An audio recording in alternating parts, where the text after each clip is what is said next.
Good evening. I'd like to call this meeting of the Kalamazoo City Commission to order for Monday, August 5th, 2019. Roll call. Commissioner Anderson. Here. Commissioner Cooney. Present. Commissioner Cunningham. Here. Commissioner Griffin. Here. Commissioner Urban. Here. Vice Mayor Knott. Here. Mayor Hopewell. Present. Commissioners, if you'd watch your microphones, we're getting some kind of feedback. For our opening ceremony this evening, we're going to rise and have a moment of silence for all the evil that has been committed over the last few days in our nation, thinking about the people of Dayton and El Paso. Did I say El Paso? Yeah, El Paso. And the challenges they face and our hopes for a country that somehow finds its way through being a more safe and welcoming, just, and kind place. So if you'd stand for a moment of silence, and then we will have the Pledge of Allegiance.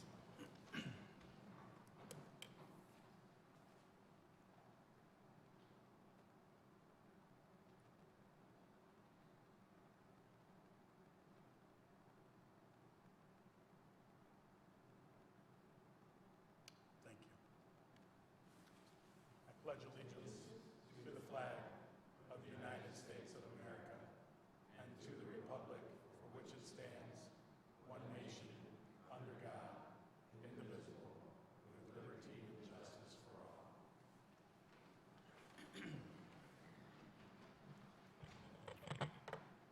We have one guest this evening. I'm going to head to the podium, and then Commissioner Anderson will address this item.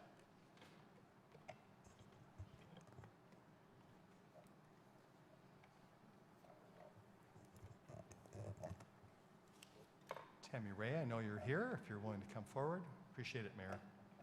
So I had asked for this item while the good mayor was traveling on the other side of the world here to be put on our agenda tonight.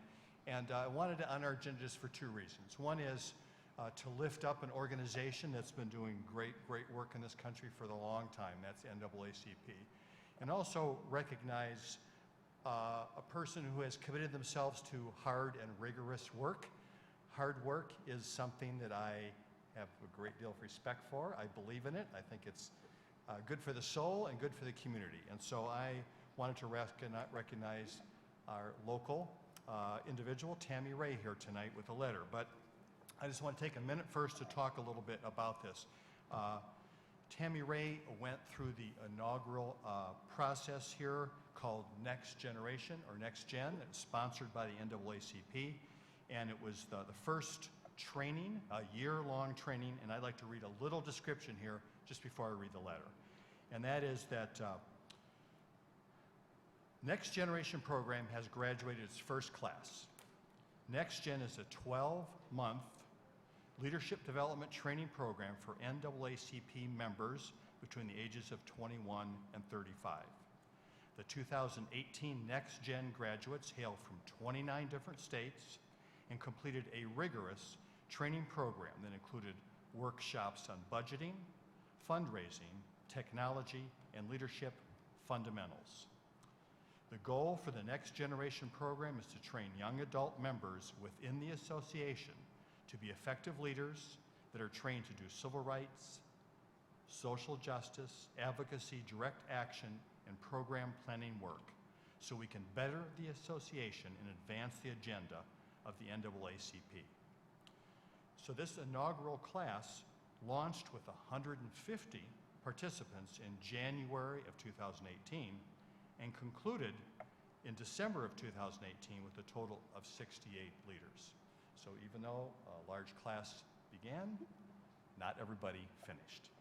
So to that end, I really I want to note that there was one person from the state of Michigan, and that person was from here in Kalamazoo, and her name is Tammy Ray, and here is the letter from the city, signed by the mayor. Dear Miss Tammy Ray, on behalf of the 52nd City Commission, it is with great pleasure to recognize you on completing the 2018 NAACP Next Generation program. Goes on to say the Next Generation program is a rigorous leadership development program for young adults to receive comprehensive leadership and advocacy training. Participants of the program develop leadership competencies to become effective leaders. Your acceptance into and completion of the Next Generation program demonstrates your commitment as a leader to advance our community. I want to encourage you to continue to challenge yourself and to contribute your leadership skills, talent, and energy to better enrich your life and the lives of those in our community. By completing the Next Gen program, you have already proven yourself capable of achieving your goals. Congratulations and best wishes in all your endeavors. Supporting the journey, signed Mayor Bobby J. Hopewell. Thank you.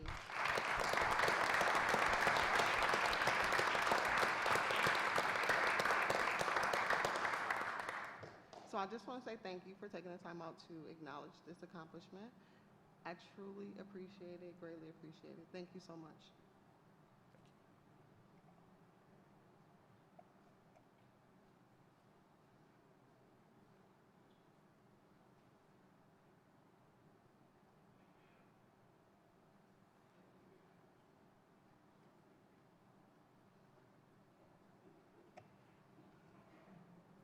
Just so people know, while the pictures are being taken here, I did promise Tammy Ray that she would not be required to stay for the rest of the meeting after this was over. So.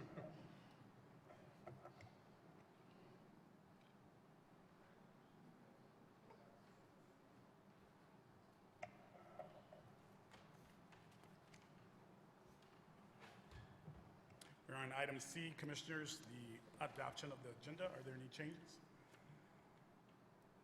Hearing none, for those, I'm calling for it. Anyone in the audience wanting to speak on items under the consent agenda, that item will need to be moved to the regular agenda. If you have such an item, please indicate from your seat at this time. Ma'am? F15. F15. 10, fire code. F10. F3. Okay. Anyone else? Thank you. Communications Manager Ritzman. None, Your Honor. Thank you. Item E1.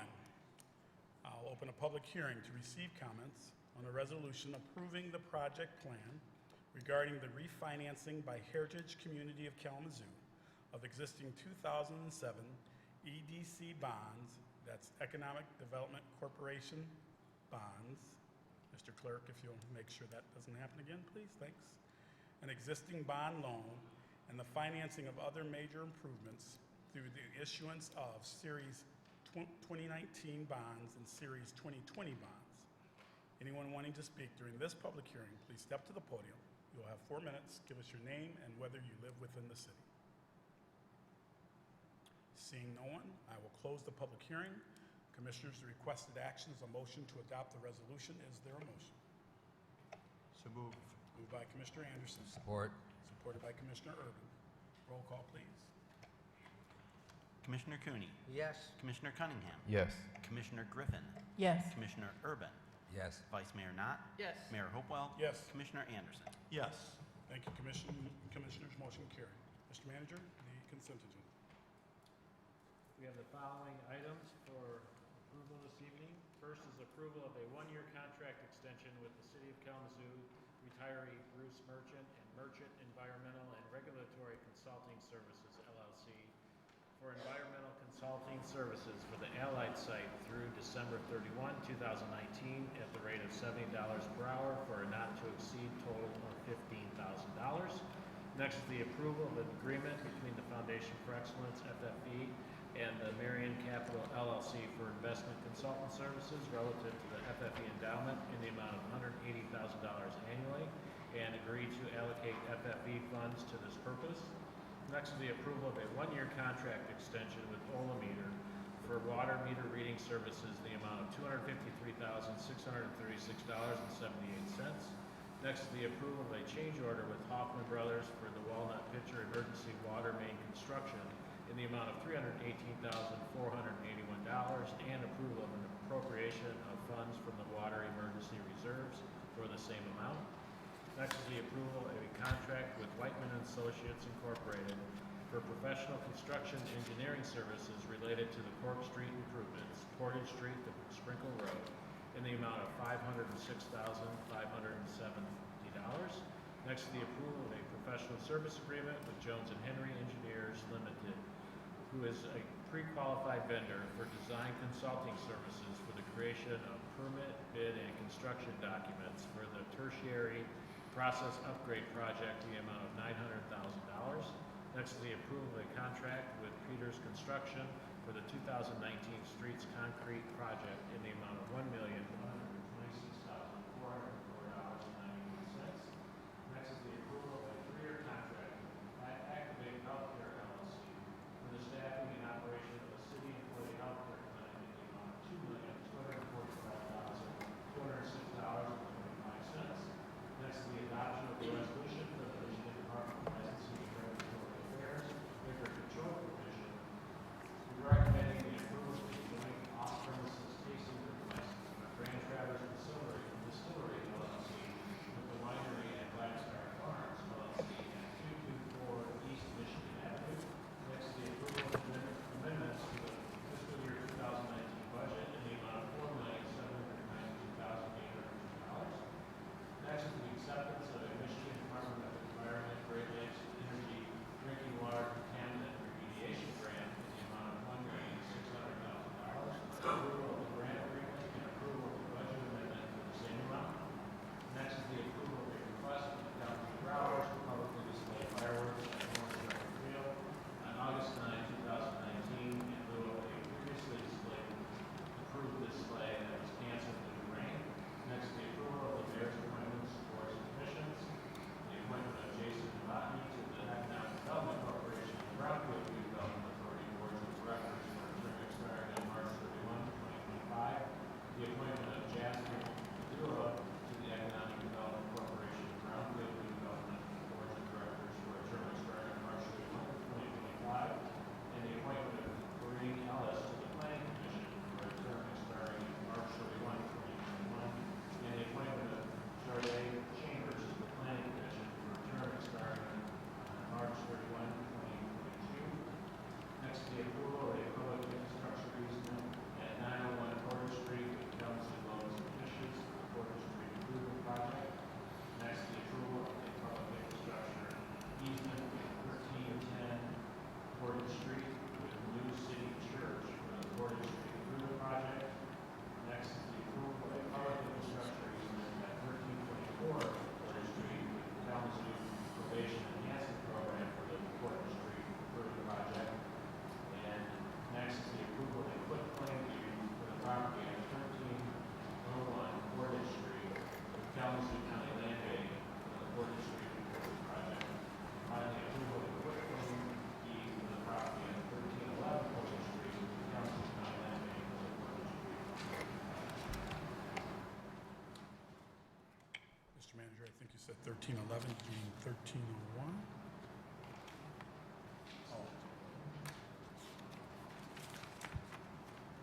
Oh, okay, it's on the back, sorry. Thank you, Mr. Manager. For the consent agenda, Commissioners, the requested actions, a motion to approve items 1 and 2, and items 4 through 9, and items 11 through 14, and items 16 through 19, and hold items 20 and 21, and authorize the city manager to sign all documents on behalf of our city. Is there a motion? So moved. Moved by Vice Mayor Knott, Support. supported by Commissioner Cunningham. Roll call, please. Commissioner Cunningham. Yes. Commissioner Griffin. Yes. Commissioner Urban. Yes. Vice Mayor Knott. Yes. Mayor Hopewell. Yes. Commissioner Anderson. Yes. Commissioner Cooney. Yes. Thank you, Commissioners. Motion carried. Mr. Manager, the regular agenda, please. Item F3, approval of a five-year term contract with UniFirst Corporation for the industrial uniform rental and cleaning services for the Department of Public Services in the amount of $200,000. Anyone wanting to speak on this item, please step forward. You'll have 4 minutes, and you need your name and whether you live within our city.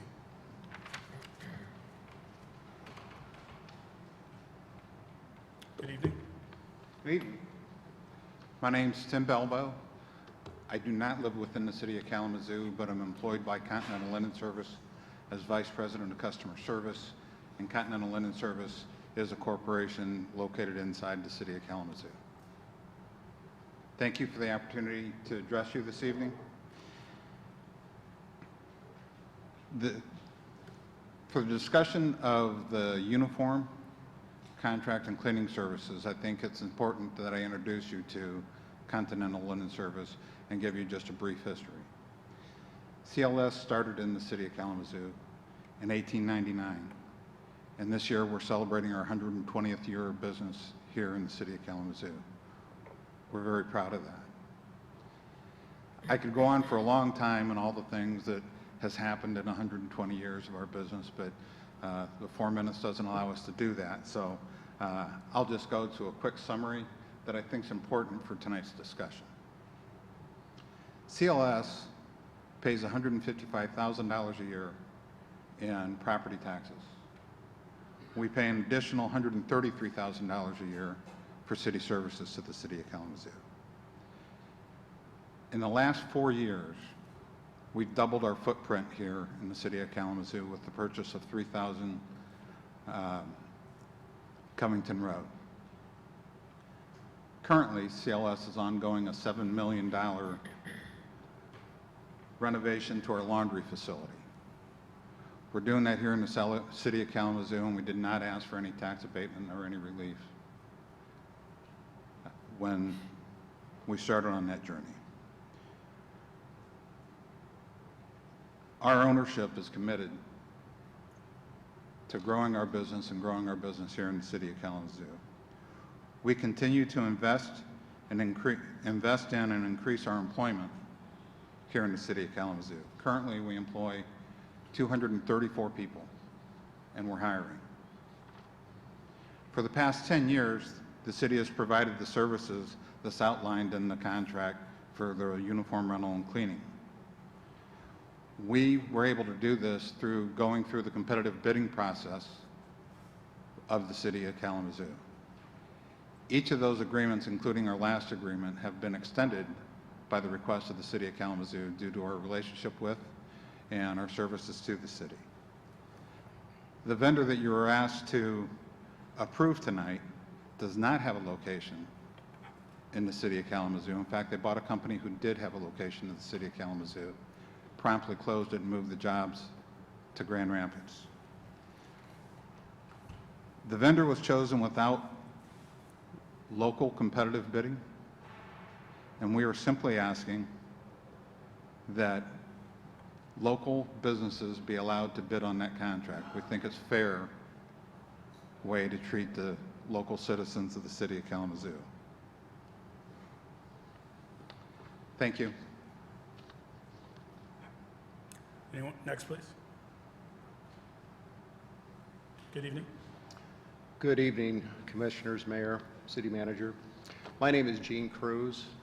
I'm also employed by CLS, Continental Linen Services, as the Vice President of Customer Development. I've been employed by CLS for 26 years. During that time, I've had several roles with the company. Currently, my role is to approve contracts, to bid municipal and other government contracts, and to have a good feel for the competitive pricing and other items of interest with our competitors. I know the uniform rental industry very well. This morning I was asked to compare the uniform contract that is being discussed this evening with the current services being provided by CLS to the city. After thoroughly analyzing the contract and all of the different types of charges that interplay into the contract, I found that the proposed contract represented approximately a 34% increase on the current items being provided by CLS to the city. That is a substantial amount of money. For this reason, I joined my associate, Mr. Balbo, in asking the council to put these services out for public bid, as the city has done in the past, and may the best company win. Thank you. Thank you. Good evening. Good evening. Mayor Hopewell, Vice Mayor Knott, and fellow commissioners. My name is Kurt Vandermeer. I'm a resident of the city of Kalamazoo, and I am the president and the owner of Continental Linen Services, located at 4200 Manchester Road and 3000 Covington Road here in Kalamazoo. I'm a lifelong citizen of Kalamazoo, born and raised here. This is all I know. We are family owned and operated. I stand here tonight because I represent 234 team members that call Kalamazoo home. This is where they call home because that's where this company invests, is in Kalamazoo. And Tim alluded to the fact that we've been around since 1899, quite a long time. Just 3 blocks down the street is where we started with the horse and buggies. And today we're still here. We're still investing. We think that's kind of compelling and pretty cohesive, too, to be partners with a city like that for that long a period. CLS is growing. We're growing nicely. We are investing money, time, energy to this community. We've run a $7 million project right now over the next 2.5 years. We just completed a $2.3 million expansion, just fired it up 2 months ago. You don't see a lot of fanfare from this company. We're kind of humble, we stay to the roots, keep it to ourselves and keep chugging. That's who we are. Sure, we could go build our business somewhere else, but that's not Kalamazoo. This is home. We do pay $155,000 of property taxes last year. We paid $133,000 of municipal services annually. These are 2 numbers annually. They're big numbers for us. You know, needless to say, CLS is investing in Kalamazoo. We're just simply asking for the mayor, the commission, to formally put this out for a public bid. We're not looking for any favoritism. We're local. Sure, we're local, but we would like it to go out to a public bid. We think it's in the best interest, and we think it's the right thing to do. Thank you. Thank you. Anyone else wanting to address this item? Seeing no one, commissioners, the requested action is a motion to approve the item. Is there a motion?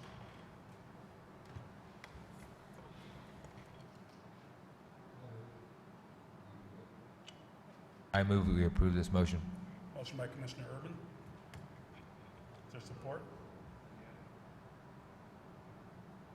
The item fails. Next item. Mr. Manager. First reading of an ordinance to amend Chapter 15 of the Kalamazoo City Code, Fire Prevention and Protection. Anyone in the audience want to speak on this item? Let's step to the podium. You'll have 4 minutes. Give us your name and whether you live within the city. Jeff Messer, city resident. With leaf burning and college party bonfire season beginning again next month, I would like to call the public's attention to these proposed changes in the fire code. First, I would like to point out the types of fires that are prohibited under current ordinance everywhere in the city. Campfires, bonfires, open burning, burning of trash and garbage, burning of leaves and brush, burning in barrels, and any fire which creates a dense smoke or odor. One of the many amendments being introduced tonight is the definition and permitting of recreational fires. Recreational fires shall mean the non-commercial burning of materials other than rubbish, brush, and leaves for pleasure, religious, ceremonial, cooking, or similar purposes in which the fuel burned is contained in a fire pit or commercial outdoor fireplace with an area that does not exceed 3 feet in diameter. Any fire on the ground that exceeds 3 feet in diameter or height will apparently be considered to be a campfire or bonfire and will be prohibited under all circumstances. A permit shall be obtained from the fire code official prior to constructing a recreational fire on private property, except they may be conducted without a permit at single and 2-family dwellings on a single parcel under specific conditions. 3 questions for staff. What is the rationale for exempting the permit requirement at single-family homes and duplexes? It seems like targeted discrimination against lower-income people and the student population to require them to obtain permits. Question 2, will these permits be free of charge? And question 3, if someone calls consolidated dispatch at midnight on a Friday evening, will the call taker know what residences have obtained recreational fire permits? Thank you. Thank you. Anyone else wanting to address this item?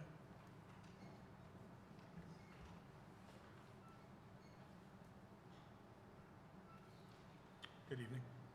Hi, my name is Jill McCormick. I live at 3605 Wood Street.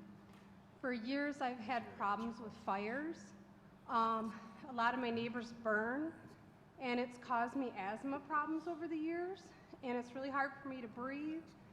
And when it's August and hot, and I have to have my windows open because I have radon, and I'm breathing in smoke from people that have fires and they're being irresponsible.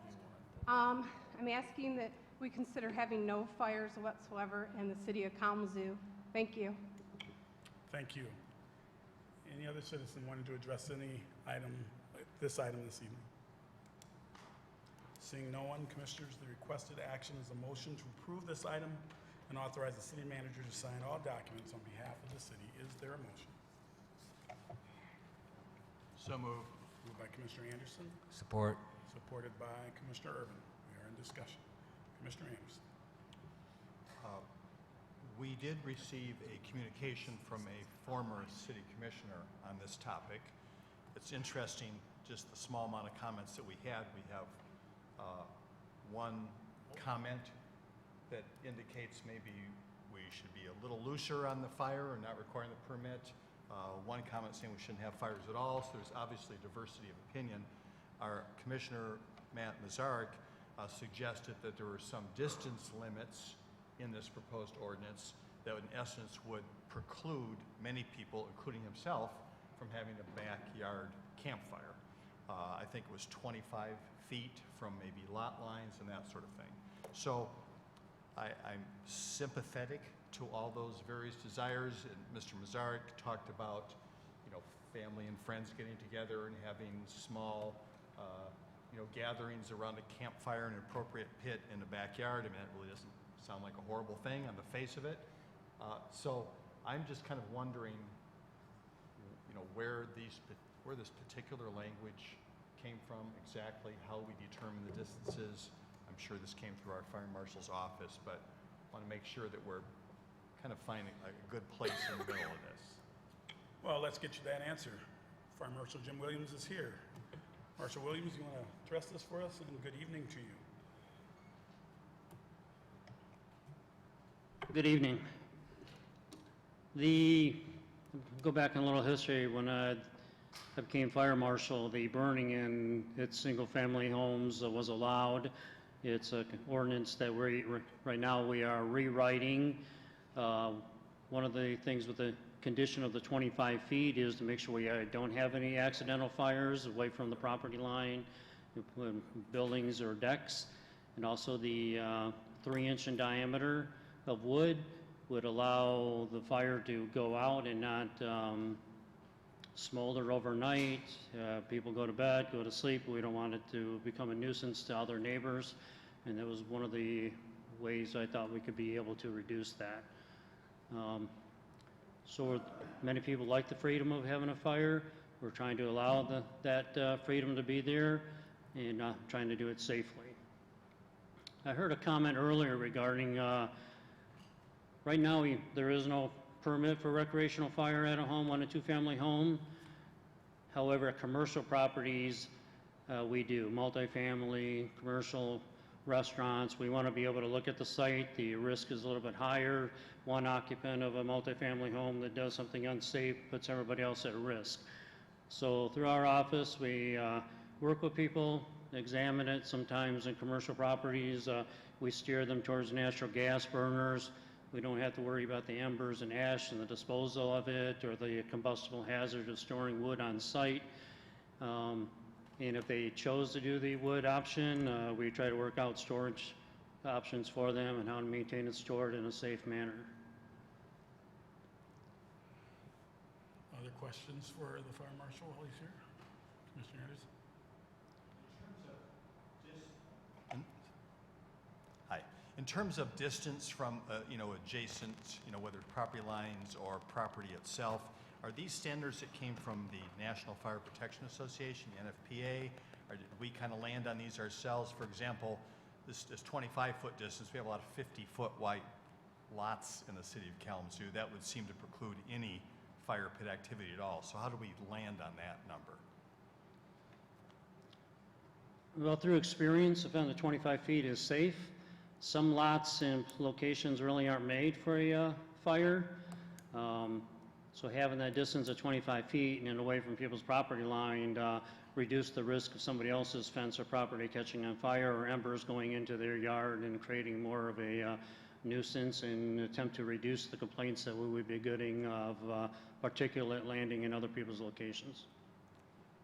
Can you talk a little further about that, complaints and how often you get those? And I don't know the number, but I know it's a regular occurrence for dispatch to be getting calls, and many times I get calls to the office during the day, and normally, as the lady earlier spoke, it's nuisance smoke and smoldering that's in particulate in the air that's the issue, and sometimes the odor. Commissioner Cooney. Thank you, Mr. Mayor.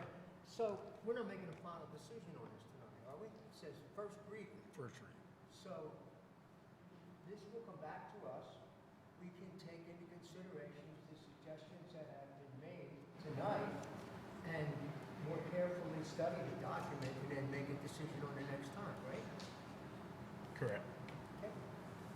Mr. Anderson? but if Well, it- Commissioners, I'm not going to go back. I mean, you two have had a moment. I want to make sure other commissioners have their opportunity, if there are any. Commissioner Anderson? marshmallows is what I wanted to talk about. Okay. No, I'm kidding. So, but in terms of procedure, if it is tweaked, then do we have to have another first reading and then vote on it? So if it's substantial changes, then yes, that's Yeah. what he's going to say. And Right. I've tried to stop doing saying Just what you're going to verifying. say because you're here, but I'm doing it anyway. Yep. So, Commissioners, the challenge you have with this, if we're going to have it, if you're going to make changes, if you got recommended changes, you need to make those tonight so they can go back and bring that forward, or we're going to just come back, second reading, and then we're going to say, well, we want this, and this change. So if there's specific areas you would like the fire marshal to look at, we should recommend those tonight. The other thing, my question would be, and this is probably for Assistant Chief Boyson, so you may want to come forward as well. I'm just wondering, how is this vetted through the Department of Public Safety? So we've got a fire marshal, we've got national code, and then we have the realities of a community that tries to have a space, quality of life, opportunities to enjoy their homes. How are those two things balanced? I understand 25 feet is recommended, but we don't have to do that. So it would seem to me, my question is about how do we go about reconciling who we are in a built-out city with the need to keep folks safe. So I guess I don't know how it happens internally. So that would be my question. The burning of 1 and 2 family homes, that's not covered in the fire code. The fire code does not cover 1 and 2 family homes, so we had to make a separate section for that. And what we submitted is what we thought was the best practice. And so we said we, and you said we there. How does that work? Myself, the staff that I work for, and experience. Okay.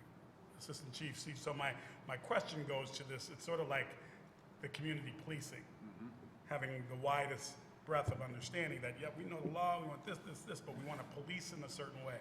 We want people to enjoy their homes in a certain way. So I'm not hearing that really wider look at how this affects our community beyond that, absolutely safe, which nothing wrong with that, but you also have to enjoy this place. So I'm wondering how we do this. Yeah, in our fire marshal's office, they look at National Fire Protection Association standards, national standards, what other jurisdictions are doing. And again, we're trying to balance the rights of some citizens who don't want any fires with those that do want some recreational fires. So it's really a balancing act, and what the fire marshal's office came up with is kind of a compromise to allow some recreational fires, but do it in a safe way with the least amount of risk possible. We're really more concerned with the multi-unit commercial structures, and like the fire marshal said, the risk of loss and injuries to those is a little different than a single-family home. So we're just trying to balance those things. So what communities have we looked at? And what are other communities You wanna talk doing? about it? I'll let the fire marshal answer that. The Kalamazoo Township is one of the communities that we'd actually look at on the 3-inch diameter and 3 feet wide. It was been working for them, and the 3-inch seemed much better than allowing somebody to burn an 8-inch log that's going to burn all night long. The 3 feet wide and flame heights of 3 feet limits the risk. So Kalamazoo Township is what I was trying to be, since they're the community that intertwined with the city of that, trying to make it common to both. What about more dense cities like Battle Creek and Grand Rapids that are probably more, I get the township is, a lot of people think they're us, but they're not, and their density and closeness of housing is not always the same the further you get out away from our border. What are cities like Grand Rapids, Battle Creek? I didn't reference them. We were just trying to amend the ordinance that was presently in place that we felt was confusing being mixed into the International Fire Code. And we put in the 3-inch diameter, that was the main change of what's already existing. Okay. Other questions for these gentlemen? No? Thank you. Welcome. Thank you. Just Oh, one- sir. Hang on one second. One more question. So I don't know the percentage right off the top of my head, but I know we have been having issues, even as it relates to our building code, that many of our empty lots we could not build on based on our current building code. It's too narrow. And so we're basically 80% of the empty lots were not buildable based on Kalamazoo ordinance. Recognizing that we are an older city and there's a lot of what you might describe as lots that now would be considered to be narrow lots, the 50-foot kind of lots. So are most of our lots in this residential neighborhoods, or 75% of them, are they going to be narrow lots, which means there's going to be no fire pit allowed at all? I don't know if we've done any kind of look at that. I've steered people towards natural gas or LP when they're in confined areas. An LP or natural gas one allows a 10 feet clearance by code. So there is an option for folks that are on smaller lots. Yeah, still the International Fire Code doesn't handle 1 and 2 family homes, but they do reference 10 feet in commercial. Director Kick, do you have an answer to Commissioner Anderson's question about lot sizes and what percentage we are? I know that's putting you on the spot. You didn't expect that question, but that's what we do.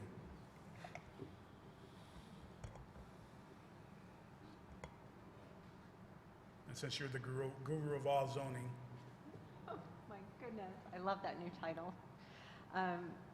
Thank you, commissioners. The lot sizes, in February, you passed the zoning which changed the lot sizes and the setbacks. And so the minimum lot size for a buildable lot is now 33 feet.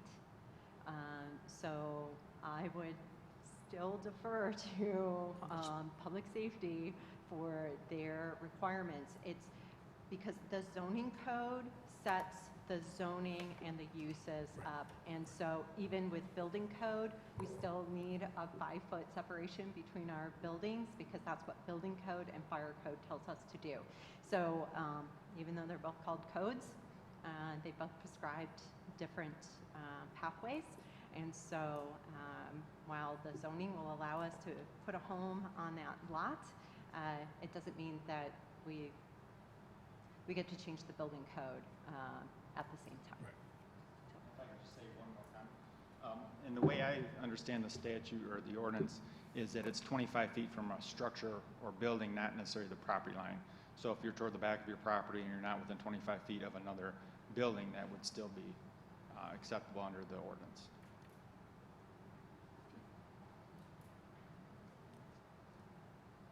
thank you, gentlemen. All right, thank you.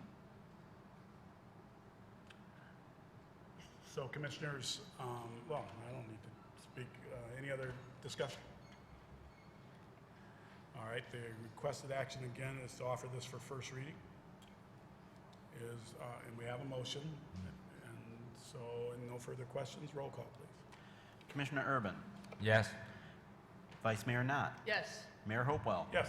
Commissioner Anderson. Yes. Commissioner Cooney. Yes. Commissioner Cunningham. Yes. Commissioner Griffin. Yes. Thank you, Commissioners. Motion carried. Mr. Manager? Next is the approval of the North Side Cultural Business District Authority bylaws. Thank you. Anyone wanting to speak on this item, please step forward. You'll have 4 minutes. Give us your name and whether you live within the city. Good evening. Good evening. My name is Maddie Jordan Woods, and I live in the city at 902 West Patterson. I am not here speaking on behalf of the Northside Cultural Business District Board. I asked for it to be removed from the consent agenda because I think that it's important that we be clear and that we continue to inform the public that we are following the neighborhood plan, which one of its main things in the neighborhood plan was to increase businesses owned by residents, particularly African American and low-income workers. And in the bylaws, we approved adding minorities, although the low-income workers should have done that. But I wanted to be clear that, and I think that we should be transparent and letting our residents know that that small piece was changed. It did not significantly change the intent. And so I think that it's important that we let them know. We are still waiting on the addresses from the City Assessor's Office and Community Development that list the properties that was within the Northside Business District to determine what properties will be eligible.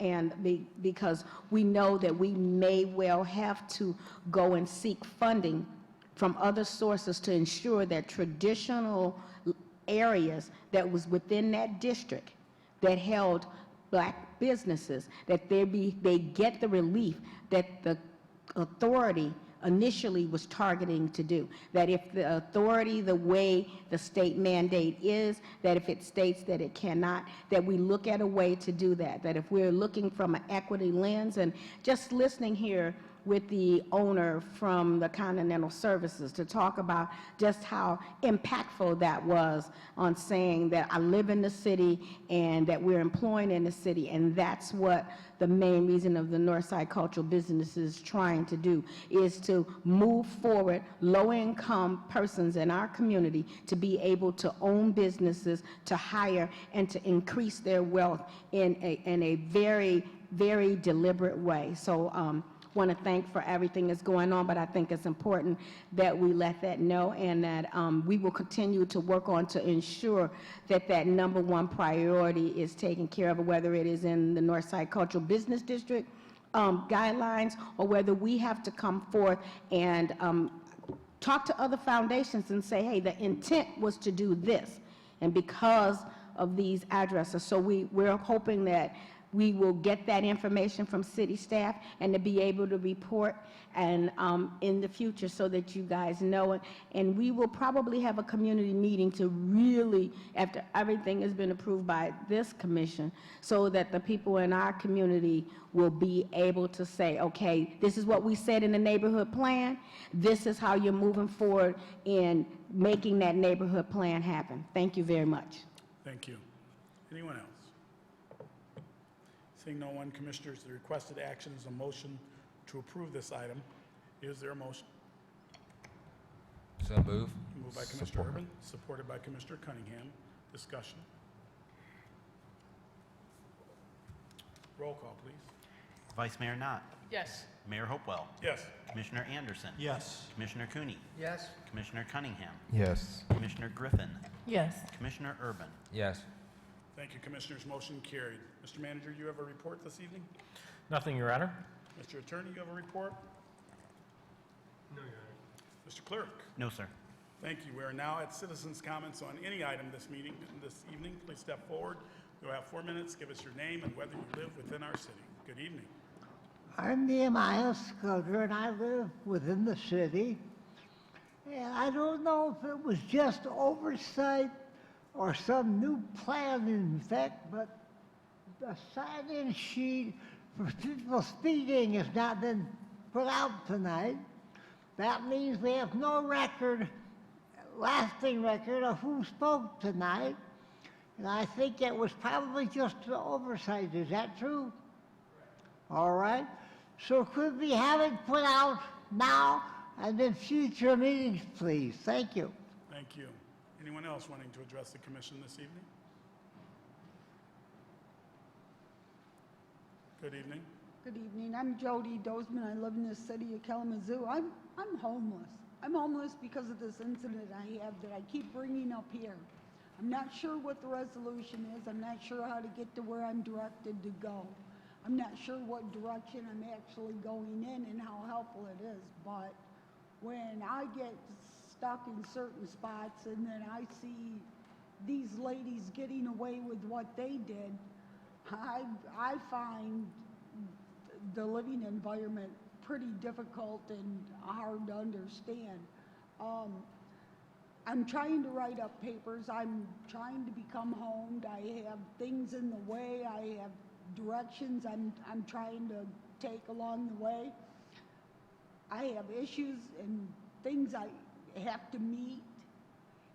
They took out nursing groups from this one place. I loved the nursing groups. It was a place to go and home. I didn't go to every one, but I did go to selected ones, and I'm glad I went to ones that were selected. So I'm a little distraught on what to say tonight. I'm behind on my paperwork, writing stuff up, giving ideas. I'm not sure what to exactly say to the public, but what those ladies did there to them people and leaving the doors unlocked and them cameras covering up that kind of activity, that's a wrongdoing. If I had insurance, renter's insurance, they would expect to pay back that. You know, I think these people put these cameras up and that's faulty equipment because these people were home invading and there were things going on in the hallways and suspicious activity left and right there, and people on the bus saying how they've been pushed down right out of their wheelchairs. I mean, I've had a lot of activities from that place. I'm thankful that I can come somewhere and report something, like the Gymnastics Association. There's somewhere to go. Somebody can keep some heads up on what's going on. Somebody has to start somewhere to acknowledge something. Knowing's half the battle. As soon as I can put ideas together that will maybe turn directions more my way, and I can find a suitable lawyer that would help. I mean, if unwanted phone calls for a tax on a credit card over the phone can get you a payoff, I think these home invasions and these people scaring these people, I think there's something there. I'm just offset on which direction to take. I mean, I find it kind of odd that you took out nursing groups when there's such goodness that can be learned to help society, as well as fires being cleaned up for people like asthma, things like bloodborne pathogens that carry disease such as the Zika virus, which I've given an insight in this little write-up. So I'll be back. Thank you for your time. Thank you. Anyone else wanting to address the commission this evening? Good evening. Again, Maddie Jordan Woods, 902 West Patterson. But speaking now as the director of the Northside Association for Community Development, we all know that tomorrow's National Night Out. Would like to invite you all. Although ours is scheduled from 5 to 8, we know that most of the people will be there between 5 and 7. But I also wanted to give you an update on the patient care technician training that this commission voted after the commission from the body from Excellence Shared Prosperity. Voted on. We have entered into an agreement with the Michigan Technology and Career Institute out of Plainwell, and the CNA training will be offered in September at our offices. But on Thursdays, many of you may have gotten a flyer of some. There is what they call an opportunity fair, that is from 4 to 7 at our offices, and it has several different businesses and owners and different programs where they are offering training in this city. And so hopefully you guys will be able to get it, and if you have not gotten a flyer, just give me a call at 269-344-5490. Thank you. Thank you. Good evening. Good evening. My name is Jill McCormick. I live at 3605 Wood. Like I said previously, I've had problems for years with the neighbors with fires. Some are rip-roaring fires. Sometimes they leave them burn all night. And I had a problem with a neighbor who had a fire 3 feet from my fence. And I paid a lot of money for that fence and put a lot of hard work into it. And as he had the fire, all the smoke came in my windows because he was 25 feet from my bedroom window. And another issue was, I think he was using chemicals to start the fire, so I was also breathing in chemicals. And I have asthma, and I can't afford my inhaler because it went from $12 to $112 last year. So I have to have my windows open in the summer because it's really hot, and due to the fact that I have radon, I have to have the windows open. I even keep them cracked in the winter. So I have to run my sprinkler to create some fresh air due to the neighbors' fires. They're tenants. The landlord is Randy Ellis. I tried to speak with him today, and he would not talk to me about it. So the fire being 3 feet from my fence could burn down my fence, give me an asthma attack, and I think that it's more important for people to be safe than have fun. And you know, I think you can have a fire with a lid on it, but a lot of people don't put the lid on their fire. They kind of like misuse, they don't do fires responsibly. And I should have a right to breathe. I think that's more important than their right to have a rip-roaring fire. And it's been an issue for years. It's like neighbors all around me. I've had times where every neighbor had a fire going. And it gets in my house. I have ionizers. I've tried to come up with all kinds of solutions. I have all kinds of ionizers to try to keep the air fresh. And it's just really hard for me to breathe sometimes. And I feel like people should be more considerate and not have these irresponsible fires. And I think that police officers should enforce and maybe give a ticket when they're not burning the fire properly.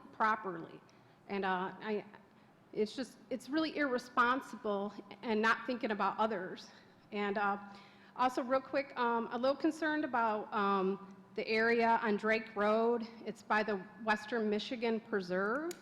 I don't know if that's it's kind of right in between Kalamazoo and Ashtimo. I don't know if it's the city of Kalamazoo or not, but I'm concerned with this. That area, the trees got completely bulldozed. So it was a green space, and we needed that air to breathe, and now they completely tore down all the trees, and I think it should be they should leave it alone and plant trees and a butterfly garden and enjoy the green space because of global warming. Thank you. Thank you. Next, please. Good evening. Good evening, Benjamin. I live in the city.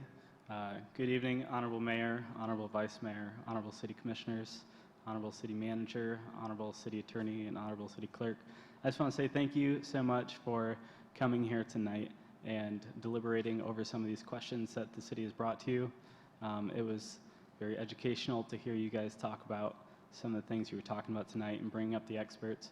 And I appreciate you guys deliberating over these things to help make everybody be able to enjoy the city as much as possible. Thanks. Thank you.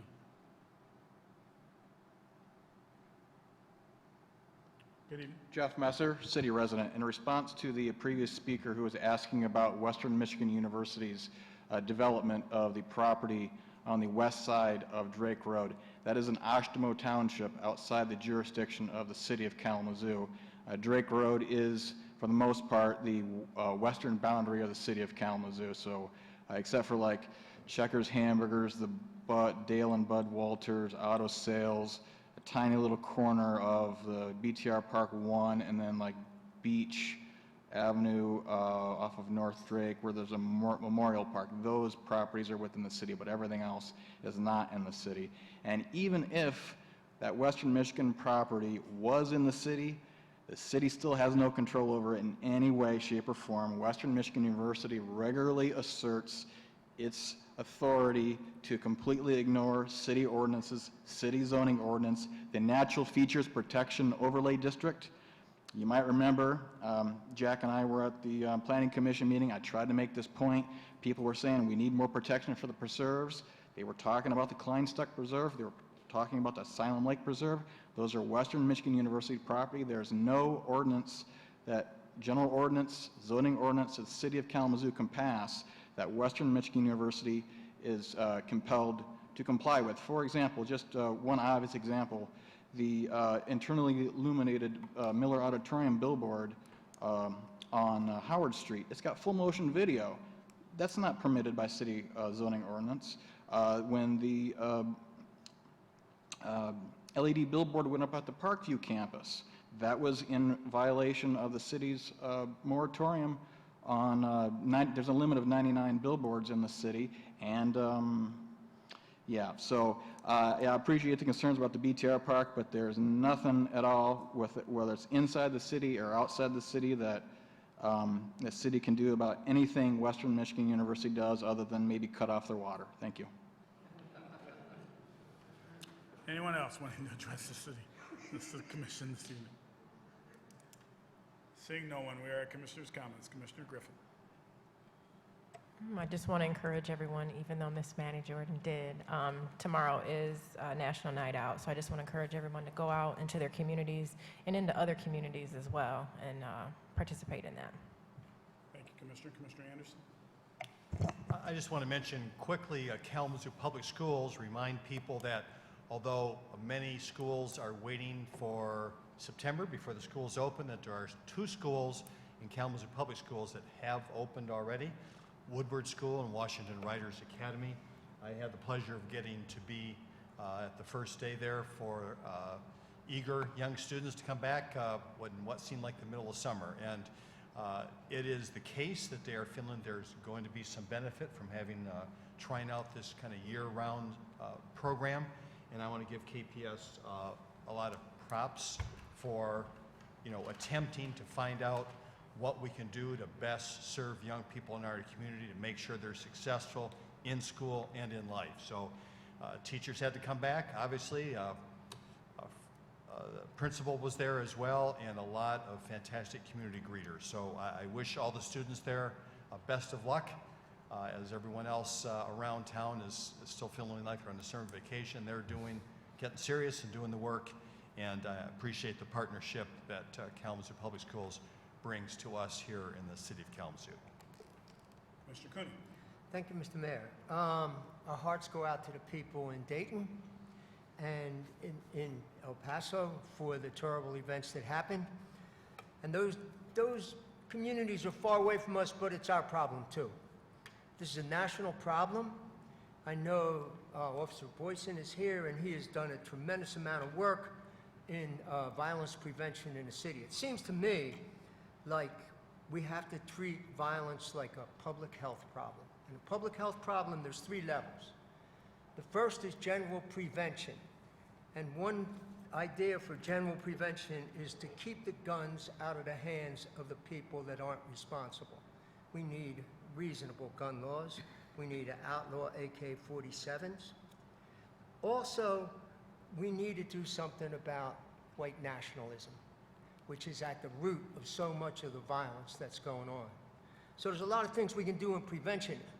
We can't do an awful lot of that here because the state has forbidden us to make laws on gun control. But we can advocate, and we have to advocate. The second level in the public health plan is to go after and try to provide supports for those who are vulnerable to violence. And we know public support reduces violence. The absence of support increases violence. So we have to keep doing things like we've been doing with shared prosperity and other things to provide the support for social mobility, for support for families, for the mental health that our people deserve. And then finally, in a public health plan, there are people who are already inflicted with the diseases. Those people are in prison now, or in incarceration. We have to make sure that those places are really helping people to get back. We have 1,400 people in this area who are returned from incarceration. 360 of them are getting services. We got to do better than that. We got to reach out to those people that have come back and really need help to get back into the communities. So I refuse to believe that this country can't do as well as every other industrialized country in the world. Thank you, Commissioner. Mr. Urban? I wanted to mention that I attended a Growlers baseball game this week and enjoyed it very much. And I just came to realize just what wholesome entertainment that is for families with children in the summertime. So I just wanted to just take this opportunity to remind you about that. Sorry I don't have any heavy words to add. It's been very well said by Commissioner Cooney already. Thank you, Commissioner. Commissioner Cunningham. Thank you, Mayor. A couple things I want to highlight again, National Night Out. I think it is very important that we build relationships with our officers, whether we agree or disagree. I think there always should be some type of dialogue and communication and ongoing opportunity, and I think us getting out to celebrate our communities and making sure that we have viable and safe communities is one good way to do so. So tomorrow's National Night Out. There are multiple different locations throughout the city of Kalamazoo. I am not sure if there's a specific way to get a list of all of those locations, but I would ask that if somebody can, please look that up pretty quick. Also, when it comes to gun violence, the value of life is you can't put a measure on it. And I think we are dealing with dynamics, whether you look at it locally or externally out of this community, that are very complicated. And I think there are some things that need to be said on a national level. I do appreciate some of the comments that I've seen on social media and some of the comments I've seen in media in general, just stating that, prayers just isn't going to get it done. There needs to be a work behind it, and there needs to be work now, sooner rather than later. I know there are a lot of individuals who are campaigning. They campaign on platforms saying, this is what I'm going to do. But there's too often times where scenarios like this happen and there's too much silence. So I am in complete agreement that we have to hold ourselves accountable and act on these situations. And I say that not only on a national level, because I look right here in our community and we're dealing with gun violence on a level that is unacceptable. And so I hold ourselves, or myself and my colleagues, accountable for figuring out what this puzzle looks like. We have to solve it. We have to resolve it and figure out ways to end the violence in our own community. So, I challenge you to all, take some time, take some energy, take some effort, and put it towards a national issue and a local issue that we are dealing with in our own community. On a more positive note, I am an engaged man since the last time I've had the opportunity to be up here. So to my wife-to-be, I love you. Thank you for, giving me some wonderful days in my life. And also, two of my colleagues who are up here joined me within the last couple of weeks to go to our sister city over in Kalamazoo, Japan. We have had this relationship for approximately 56 years, and during the last 4 years, I've had the opportunity to engage in this relationship. One of the main reasons why, one of the initial reasons why I engaged was the relationship as it is right now is built around the cultural exchange. And I know probably many of you are saying, what does that mean? And I asked the exact same question before I even engaged in going to Japan, our sister city, is what's this mean? I've been to a lot of different countries and cultural exchange. Most countries operate very similar to ours here in the United States. But in Japan, you will notice that it is completely different. They are a gift-giving culture. They pride themselves on respect of one another. One unique thing about my host family, and it's kind of changed this year, so I didn't ask, but my first year with my host family, and I apologize for being long-winded, but the first year I was with my host family, I noticed that they never locked the door when we left. No, they locked the door when we left, but every time we were home, the home was always unlocked.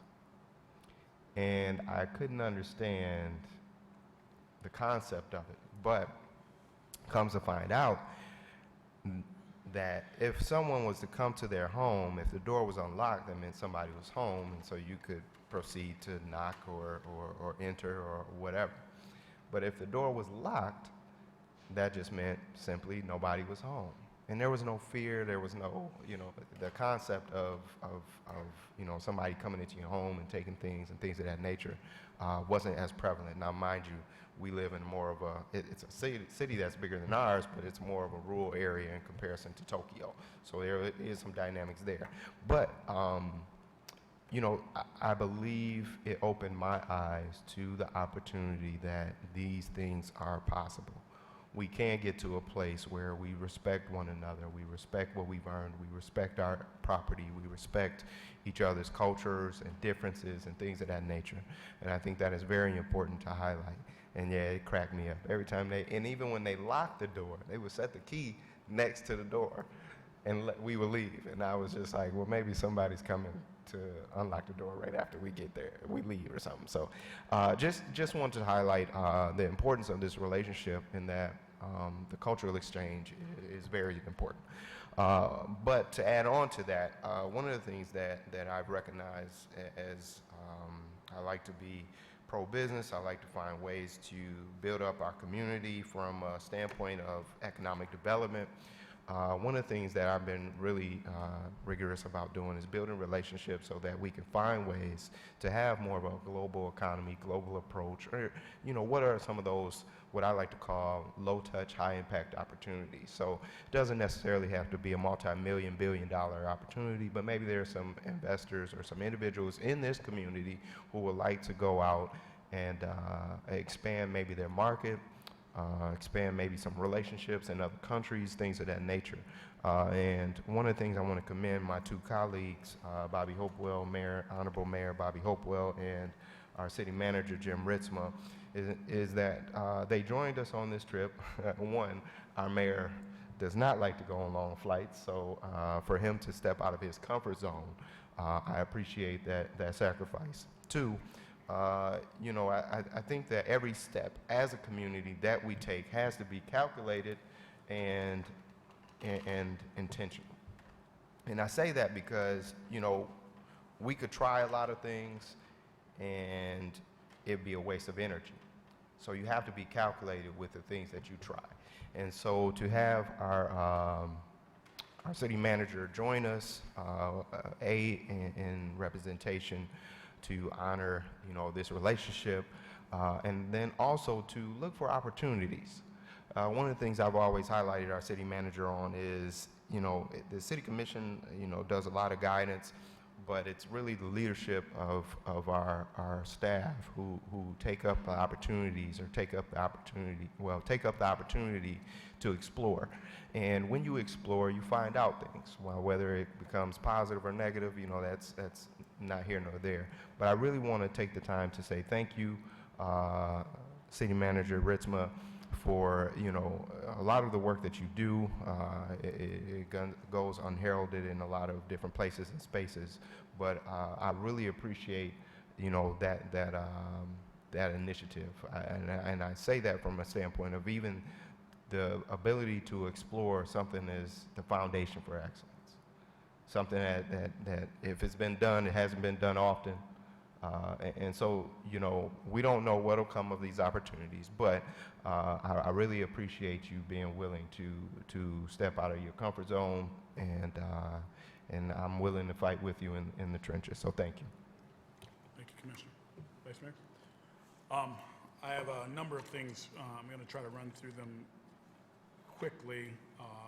One, on Facebook, I saw a video yesterday of some adults in a classroom in a school. And they had a guide or what have you taking them through the school, and they were in the room, and the guide said to them, I'm going to bring in an expert to talk to you about what our school does in regards to gun safety and keeping our young people safe. And walks in this 9-year-old girl who goes through all the things that our children have to go through regarding an active shooter. The run and the hide, the fight, throw your shoe, or don't make noise, block the door, on and on and on. This is what our kids are going through. And mind you, if you think about this beyond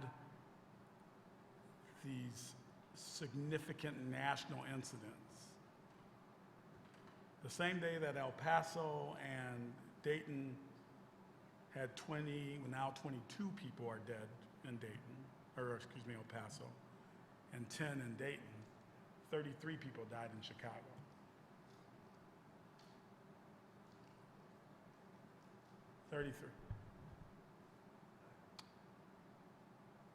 We have gunfire in our neighborhoods almost every weekend. Chief, you can correct me if I'm wrong. Within 3 blocks of our house in the last 3 years, we've had 4 or 5 murders related to gun violence. And that's one block, that's one city, a medium-sized city.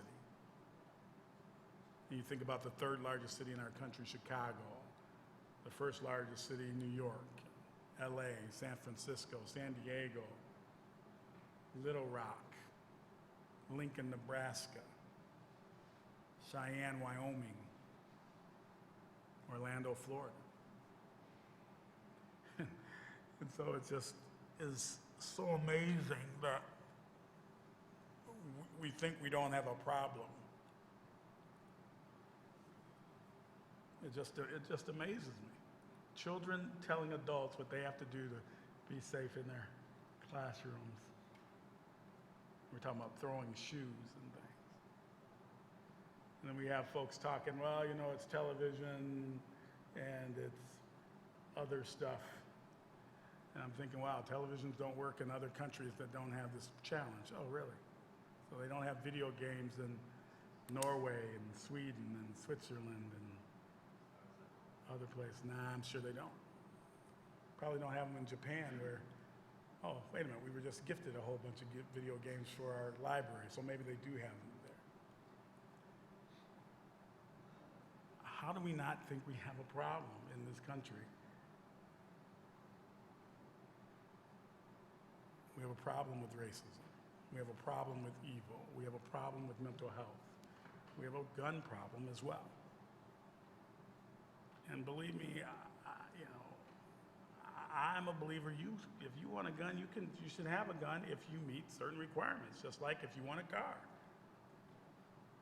No, but I'm not about taking guns, all the guns away from folks. But what are you going to do with a gun that shoots umpteen rounds a second? Other than, I don't know. I don't have a solution for any of this, because there's many more smart people than I, researchers and academics beyond the politicians and beyond the narrative that is all over the political spectrum. But we have to do better. In our community, we've experienced the significant gun incident along with the incidents of violence that happen every single day not every single day, but often in our community related to guns. So if you're not talking to your legislators, you should be. You should be making those phone calls. And I think the question is not calling somebody evil or whatever. I mean, I think the rhetoric is too much and it's contributed, and we got white supremacists and all of this national craziness that people tend to think that we're more different than we are the same, which I'd like to just open us all up and turn us all around, and you see that you would know what heart is a black heart, a white heart, a Muslim heart, a Christian heart. I don't think the good Lord made us that way to be thinking that. But I just think that we should be saying to these folks, we expect you to do something. Because I don't think any of us have the absolute answer in a country that has a Constitution and a Second Amendment and have the freedoms that we have.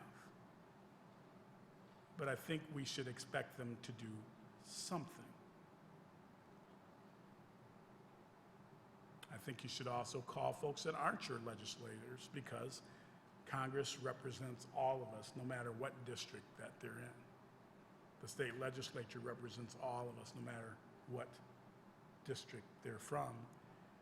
And it seems in this room, often people that are not in our city feel we represent them as well and expect us to do, as we heard tonight in regards to Western Michigan University and Ostrimo and their natural features. So, anger, prayers, all that stuff, let's act. Let's act with our voices. Let's make those phone calls. You keep up the pressure. Don't let people slide. And the other way you really handle this is at the ballot box. At the ballot box. A couple other things real quick. Mr. Manager, could we get the addresses to Ms. Jordan that she's asked for? I'm on the Northside Cultural Development, Cultural Business District, and I don't, if we've already given it, then have a communication saying this is what it is, or give the addresses if we have them. If we don't have them, then let's say we don't have them. Sure. Can we just clear that off the plate so we can do more work? Commissioners, we gave no direction regarding the uniform issue tonight, so keep that in mind. There's no direction that he needs to go bid this out. This is, y'all had y'all time. This was a state contract opportunity, which we do this in other ways, with vehicle purchases and things like that. So we took no action. That doesn't mean he still has to figure out what he's going to do. And keep in mind, part of this work, this company said they could not do for us. So there's things that you didn't get to hear that we received. You might have seen it in your packet. So I don't want everyone to sit in the audience and think that, oh my gosh, we were going to not give something to a local company. We have a fiduciary responsibility, and we even have in our policies local preference opportunities, so that if a bidder is not from here and they bid the lowest price, and you have another bidder that is from here and their price was higher, but it was higher by less than 2%, we have the option, if they're both responsive, and that's the other thing, responsive bidders. They met all the qualifications to allow the bidder locally to say, hey, we will match that price, and then we will give them the bid. So that's what we've done to try to help local folks have opportunities. But we also know that not everything is done that we need done by local folks. We know this. We also know that I have a responsibility, we have a responsibility to be fiduciary agents of your dollars. So if the local guys bid $20,000, for an example, and these guys bid $5,000, and they're the same, is it responsible for us to go to the 20? Some would say yes, some would say no, because there's local jobs, what have you. And think about it this way, those 230-something people, I don't know if they all live in our city, but I want township folks to have jobs too, and I want Ostrimo folks to have jobs too, and Portage folks to have jobs too. Too bad if we had an income tax, then we would really benefit from those other folks, but we don't have that. My point being is, because I see a number of you running for office and you want to be up here, and we often get people come to the podium and say, the people, you're not listening to the people. You got 20 people in this room, and they said this and that and other thing. We have 77,000 people that live in this city. And they don't all agree. Don't have fires. You're making it too hard on folks to have fires. Who's right? And I love this. I love it, especially when there's people on both sides of an issue. Because I love how it challenges you guys. They have to, oh, geez, I see my buddy, or oh, I know this, bro. Oh, I don't know that, oh, but I believe. I love that it puts all of us, even me, through this consternation of what is the best thing to do. Those are the best moments on this commission, I believe, when we have those times where we have to think hard about what's best, and knowing at the end of the day, when you walk out of the room or at the end of the meeting, you did your best. You used your heart, your soul, and you may have been wrong. There may be other consequences, but that's part of this work. Unfortunately, we can't be perfect all the time. But understand that something's going to come back to us. And even if it's opened up to a public process, I'm going to be concerned if that process is now $300,000, $400,000, $500,000, the best we can do because we publicly bidded it when we could have gotten this for $200-something thousand. So that's the challenge on there. I would ask that the fire marshal and/or the assistant chief speak with the young lady from Wood Street and talk to her about her challenge with the fires that she's having in her neighborhood, and see if we can't have some community policing approach or a proactive policing approach to help deal with that.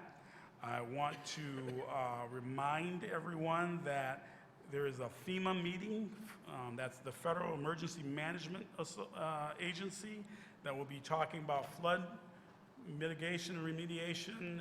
And Director Baker, what day is that? I'm sure you know. You can say it from back there.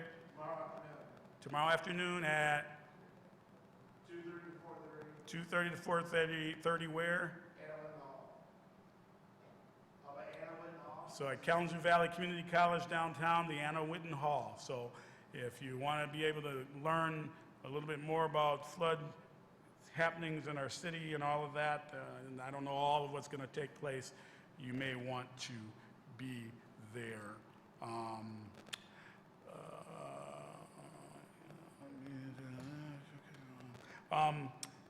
Finally, we will bring forward some information regarding some of the happenings that occurred in Kalamazoo. We also were presented some gifts that we will make those presentations here at the city, at a city commission meeting in the future, probably our next one, because some of those things have been sent.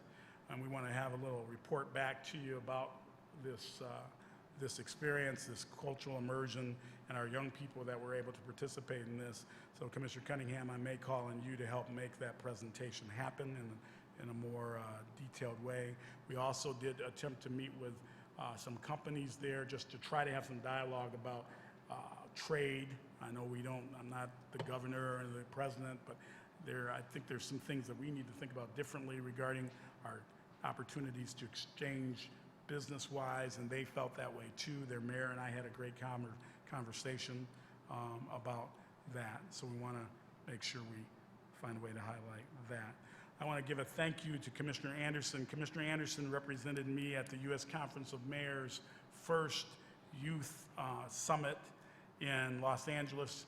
Took 2 of our young people along with a guardian for those young people to engage with youth from all over the country, their voices and allowing them to be heard.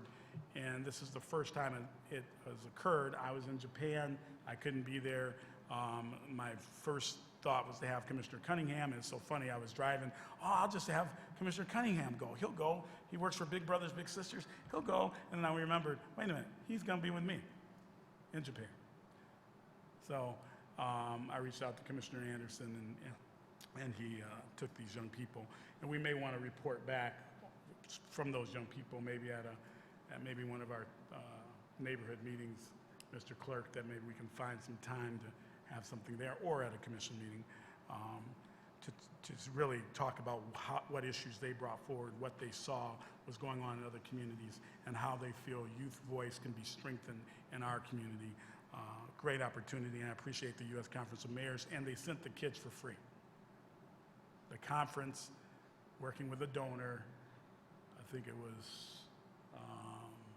one of the big banks, I don't know, one of the big banks nationally, paid for all the kids to go, their hotel rooms, all 9 yards, because they felt it was so important for youth to have a voice in thinking about how we move our nation, our cities, our states, and what have you.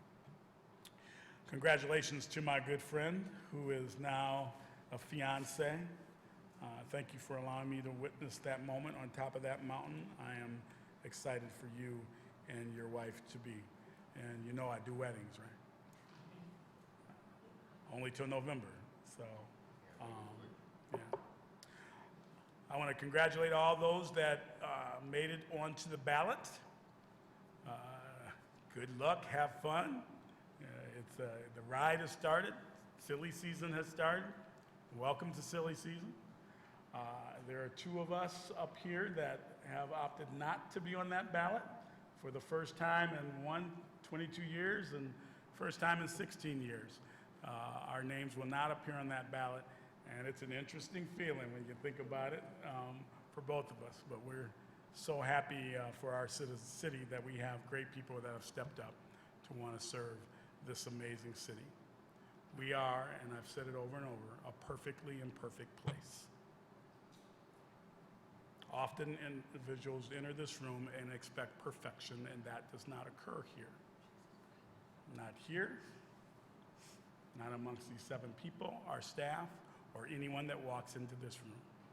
But every day, every single day, we're striving to make this place better. We are not going to always agree. We are not going to always see eye to eye. But the hearts are about moving this city in the best possible ways that we can determine, guide, figure out, innovate, and ideate. That's what it's all about. So again, I want to thank our staff who work hard to make all of this happen. And I wish everyone the best for National Night Out. Please tell others, if you have social media, put it out there. Let's celebrate our community, our city, and celebrate with each other. We are adjourned.